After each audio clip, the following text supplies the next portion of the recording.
vida. Veja bem, olha só o que você irá aprender nesta super aula. Primeiro, você irá conhecer um esboço completo de pregação escriturística impactante. Talvez você nem saiba o que é isso, mas eu vou te mostrar. Então, você talvez tenha um choque aí de perceber que os esboços que você sabe fazer, que você aprendeu a fazer, não tem as características do esboço que eu vou lhe mostrar. Outra coisa, você vai saber quais eram os diferenciais que tornavam as pregações do Senhor Jesus e dos apóstolos tão atrativas e envolventes. E nós queremos aprender, retirar ensinamento, retirar técnicas para nós aplicarmos também em nossas pregações. E você vai descobrir como tornar suas pregações também atrativas e envolventes, como a de Jesus, como a dos apóstolos, através do meu método exclusivo que utiliza os mesmos diferenciais das pregações do... Se você ainda não me conhece, bem, meu nome é Paulo Gregório, sou pastor, em atividades pastorais há mais de 30 anos, certificação em teologia pela Universidade Menorá, tenho vários aprimoramentos nas áreas da homilética, hermenêutica, oratória, retórica e comunicação. Tenho investido muito tempo e dinheiro para me aperfeiçoar nestas áreas. Sou escritor, palestrante, promotor de cursos, seminários e palestras. Autor do site homilética.com.br, do canal no YouTube Aulas para Pregação e também da página Facebook Aulas de Pregação. Opa, preste atenção e me responda. Qual dessas duas pregações lhe desperta o interesse? Primeira pregação. A grande vitória de Davi sobre o gigante Golias. Davi não aceitou a armadura de Saul, os pontos da pregação. Davi enfrentou Golias armado apenas com uma funda e 5 seixos. Terceiro ponto, Davi declarou que o Senhor lhe entregaria Golias e que ele o mataria naquele mesmo dia. Quarto ponto, Davi derrubou o gigante com apenas uma pedrada. E sexto ponto, Davi, ao vencer Golias, obteve acesso ao palácio e passou a servir diretamente ao rei Saul. O que você está achando desse esboço? É um esboço bem simples aqui, bem resumido, não é um esboço completo, mas aqui é um esqueletinho aqui de um esboço. O que você achou desse esboço? Preste atenção nesta outra pregação. Este esboço é 5 atitudes decisivas que você precisa tomar que lhe farão vencer essa terrível afronta. Primeira atitude, entender que a batalha é espiritual. Você deve entender que a batalha é espiritual, não é carnal. Segunda atitude, se dispor a batalhar com as suas próprias armas espirituais, aquelas que Deus lhe deu, as habilidades que Deus lhe deu. E terceira atitude, preparar uma estratégia para a batalha. Se preparar, saber o que vai fazer, um planejamento para esta batalha. Quarta atitude, resistir às afrontas do adversário. Ele vai falar muitas coisas para você, contra você, vai te afrontar muito porque ele quer tirar você do espiritual e te jogar para o carnal, mas resista às afrontas do adversário. E quinta atitude, corajosamente enfrente o inimigo. E fechando, a conclusão, tenha essas 5 atitudes decisivas e você certamente obterá uma tremenda vitória que mudará a sua história. Percebe as diferenças entre esta pregação e esta aqui? Percebe qual dessas aqui te chama mais atenção, te prende mais o interesse? A primeira, a grande vitória de Davi sobre o gigante Golias com esses pontos, ou essa segunda? 5 atitudes decisivas que você precisa tomar que lhe farão vencer essa terrível afronta. Me diz aí nos comentários qual dessas que te chama mais atenção, que prende o interesse, qual delas que você gostaria de me ouvir pregar. Ei, você sentiu que existe uma grande diferença entre essas duas pregações, entre esses dois esboços? Qual das duas pregações lhe chamou mais a atenção e lhe despertou mais o interesse, que você ficaria como essas pessoas aqui, esses alunos, parado atentamente para ouvir eu destrinchar ponto a ponto? A primeira ou a segunda? Qual delas? Bem, eu acredito, pela minha experiência, que você preferiria e que você está com grande interesse em ouvir a segunda pregação. Estou certo? Percebeu que eu usei a mesma passagem bíblica para as duas pregações? Você percebeu isso? Que as duas pregações estão baseadas na história da guerra de Davi contra Golias, da luta, né, de Davi contra Golias. Você percebeu que estou baseado no mesmo texto, que é 1 livro de Samuel, capítulo 17? Você percebe que estão baseadas, né, que esse esboço está baseado na história de Davi? Então os dois estão baseados no mesmo texto, só que são completamente diferentes. E tem mais, este não é um esboço de pregação. Este é um esboço do texto. Pregar no esboço do texto é ficar contando histórias do passado que não se conectam com a igreja. Para se conectar com a igreja, tem que haver uma aplicação, uma contextualização, uma aplicação do texto bíblico na vida das pessoas, como acontece no segundo esboço. Este aqui é muito melhor, te chama muito mais atenção e você tem interesse em ouvir essa pregação? Preste atenção, sabe por que essa segunda tem essa atração, esse magnetismo inerente a ela, dentro dela? Então preste muita atenção, que esse é o segredo dos melhores pregadores que eu vou lhe revelar agora, porque a segunda foi elaborada com a aplicação de técnicas avançadas de homilética, oratória e comunicação. Tem muitas técnicas embutidas na segunda pregação. Ela foi elaborada, esse esboço foi elaborado passo a passo, se pensando e se utilizando técnicas e ferramentas para torná-la extremamente atrativa, envolvente e impactante.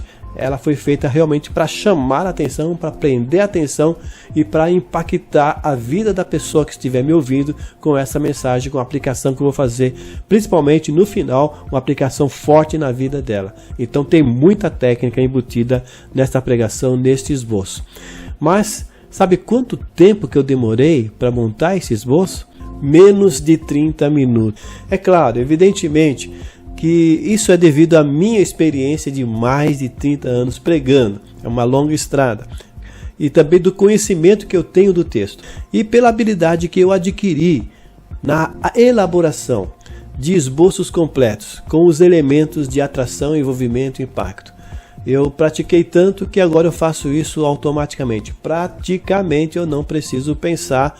Praticamente eu faço isso automaticamente. Já vou organizando, já vou pensando, já vou imaginando como que eu vou colocar os elementos que vão atrair a atenção. Desde o assunto que eu vou tirar do texto, desde o tema que eu vou elaborar, as divisões principais e toda a aplicação que estarei fazendo. Tudo isso é pensado para realmente atrair, cativar, prender a atenção e impactar as pessoas. Então, eu adquiri essa habilidade, desenvolvo esses esboços há algum tempo, então, por essa habilidade é que eu consegui, em apenas 30 minutos, montar esse esboço. É claro que as minhas pregações, eu procuro demorar mais, eu procuro me aplicar mais. Se eu tiver que fazer toda a pesquisa em um texto, for um texto que eu ainda não abordei ainda, é claro que isso vai demorar muito mais. Vou levar ou um dia inteiro, ou vários dias durante a semana, que eu vou dedicar um tempo para estudar aquele texto, mergulhar nele, para depois eu elaborar a pregação. Mas como esse texto é fácil, muito conhecido, e não foi uma pregação muito aprofundada, eu facilmente, em menos de 30 minutos, eu consegui. Se eu conseguir, fique tranquilo, você consegue também. Esse tipo de pregação eu chamo de pregação escriturística impactante.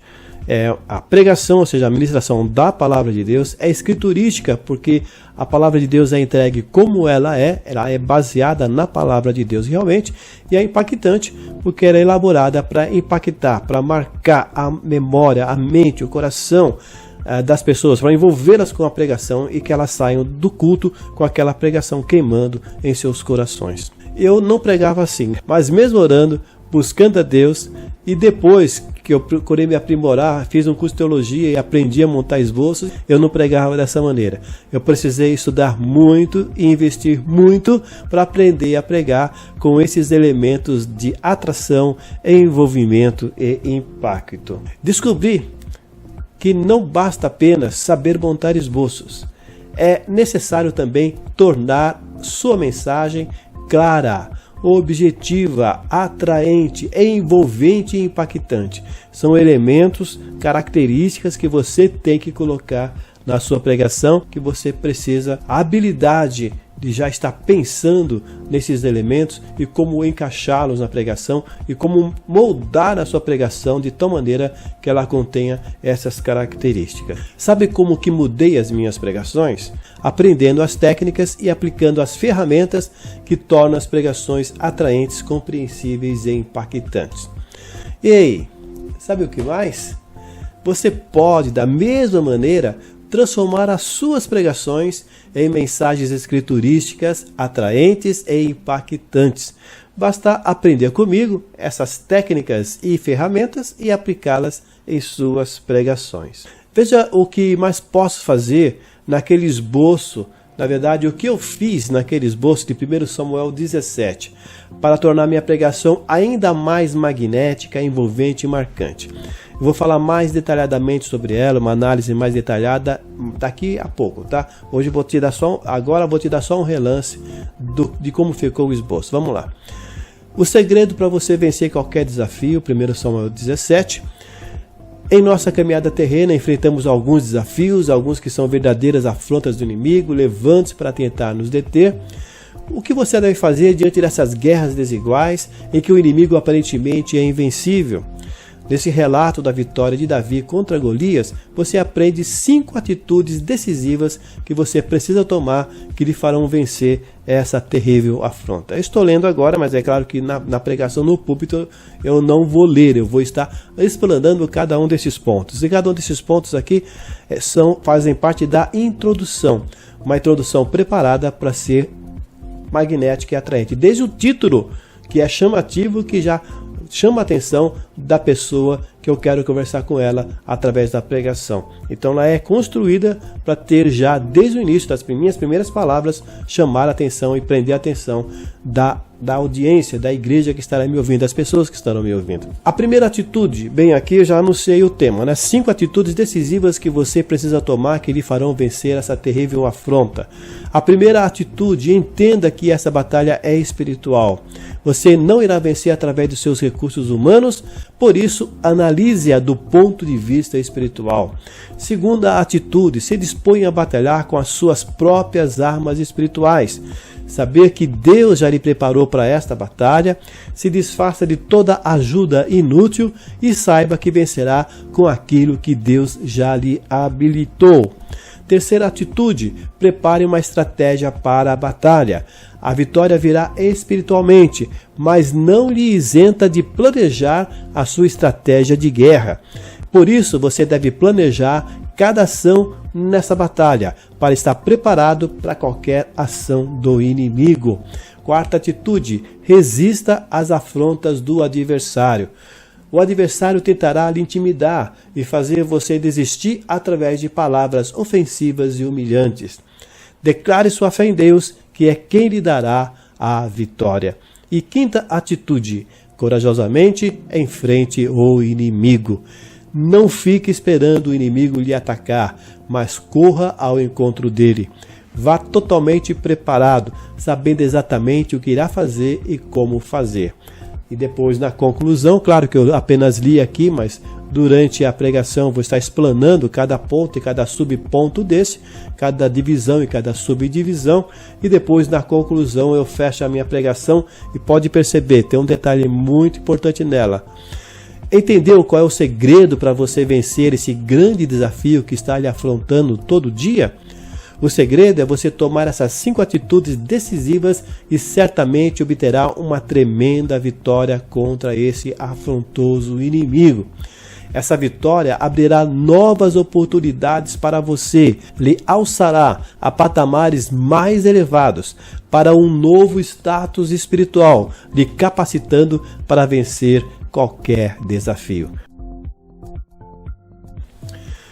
Daqui a pouco eu vou analisar cada ponto, realçar cada diferencial desta segunda pregação. Na verdade, eu vou abrir o meu cofre e revelar segredos que eu nunca revelei. Então fique comigo para aprender o que nunca lhe ensinaram sobre pregação. Tenha essa certeza, após assistir essa super aula, você será outro pregador. Ei, preste atenção! Agora eu vou ser um tanto quanto indiscreto. Irei lhe fazer algumas perguntas que certamente irão lhe incomodar. Sim, eu vou tacar o dedo na ferida. Você está comigo? Então me responda com toda a sinceridade. Aproveite que você deve estar sozinho agora e responda para você mesmo, né? Ninguém vai ouvir, então seja sincero.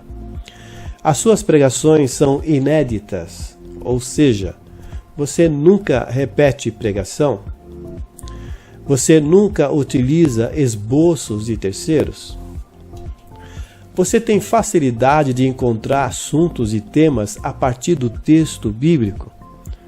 Ou seja, você possui atualmente, além de muitos esboços prontos para pregar, como também tem tanto material de pesquisa bíblica, tantos assuntos e temas prontos para serem desenvolvidos, que lhe falta tempo para preparar essas pregações?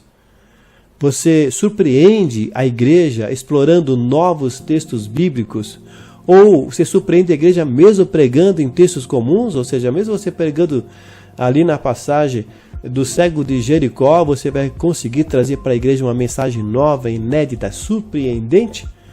E você consegue também abordar outros textos que você nunca ouviu alguém pregar, que dificilmente alguém prega naqueles textos, e você consegue tirar assuntos atuais e entregar para a igreja uma mensagem dinâmica, uma mensagem atual, uma mensagem contextualizada, que vai orientar as pessoas nos problemas que elas estão enfrentando hoje. Você faz isso? Outra coisa, as pessoas estão se envolvendo e se engajando com as suas pregações? Você percebe que elas param o que estão fazendo para lhe dar toda a atenção desde os primeiros minutos, quando você anuncia o que você irá pregar? Desde do seu título, da sua introdução, do seu tema, você já percebe que as pessoas já param para lhe ouvir? Elas manifestam estarem arrebatadas, cativadas, aprisionadas pela mensagem que você está entregando. Você percebe isso? Você percebe que, outra coisa, você sempre termina com uma aplicação enfática. As suas pregações têm uma conclusão marcante, forte, uma conclusão que realmente impacta as pessoas, marca as pessoas, que faz elas voltarem para casa e pensarem durante a semana naquela conclusão que você aplicou na vida delas. Elas estão lhe procurando para dizer que a mensagem foi muito específica para elas. Pastor, essa mensagem hoje foi só para mim. O Senhor abriu a minha vida, o Senhor falou dentro do meu problema. Elas se lembram de sua pregação por muito tempo. Você encontra pessoas depois de 5, 10, 15 anos e elas estão se lembrando de pregações suas que você pregou naquela época, 5, 10, 15 anos atrás. Você está marcando a vida delas com a palavra de Deus? Aí você, calma. É justamente para mudar a sua história que você está participando desse seminário. Assista desse seminário que você saberá como obter essa maravilhosa transformação em seu ministério de pregação. E olha só a revelação que irei fazer agora. Sim, eu tenho certeza que você nunca a ouviu e que isso irá mudar a sua visão sobre pregação. E é apenas uma de tantas revelações que estarei lhe fazendo nesse seminário. Segura aí. Sabe qual é uma das barreiras, né? Apenas uma delas que eu vou falar aqui. Uma das barreiras que você tem que derrubar sempre que for pregar? Toda vez que você for pregar, você tem que quebrar, derrubar esse muro, essa parede, essa barreira que está presente na sua frente. Sabe qual é essa barreira? Se surpreenda aí.